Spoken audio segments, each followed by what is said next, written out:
وتقديم هشام علوان. هندسة الهواء سلوى السيد. أيها الإخوة، أهلا ومرحبا بكم. ضيفنا كاتب صحفي وباحث استقصائي قاص وروائي، يطرح التساؤلات ويبحث عن أصدق الإجابات من خلال الموضوعات والتحقيقات. يستلهم التاريخ في كثير من الكتابات، ينقل الحكايات ويقارن ما بين الماضي والحاضر والآت. ضيفنا الكاتب محمد شلبي أمين، الصحفي بدار الهلال، ولد بقرية كفر الشنهاب بمحافظة الدقهلية عام 1970. حصل على ليسانس اللغة العربية من جامعة الأزهر ودرجة الماجستير عن دراسة عنوانها أهل الذمة في المغرب الأقصى عصر الموحدين. صدر لضيفنا عدة كتب مهمة، هي الأزهر في 1000 عام، ركوع لويس التاسع على أبواب المنصورة، حدود مصر الملتهبة، إبراهيم الورداني، غزال البر.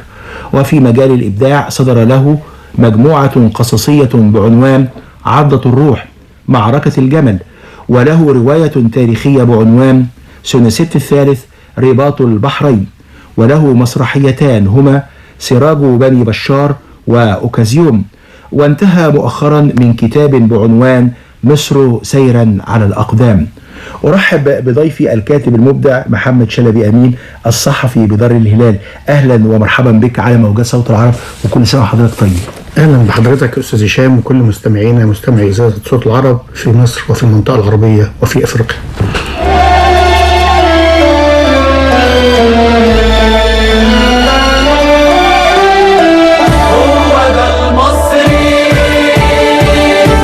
مصري وروحه فيه، هو ده المصري، لونه من ضحكة عينينا، هو ده المصري، هو بوابة عبرها وضجرها وسندت ايديها،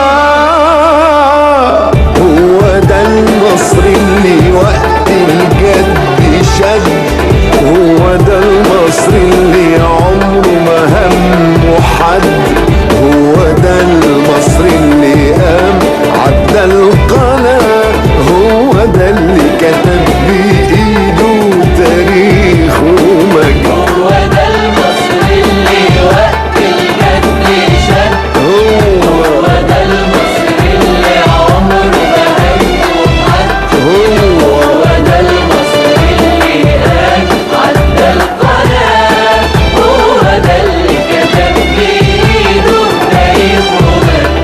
الأرض نخلنا في جبينه وطميها حبة عينه، الأرض نخلها في جبينه وطميها حبة عينه، من جدر أرضها تكوينه، من نسل أجداده بيمتد، هو ده المصري، هو ده المصري اللي وقت الجد شد، هو ده المصري اللي عمره ما همه حد، هو ده المصري اللي قام عدى القناة، هو ده اللي كتب بإيده تاريخ ومجد.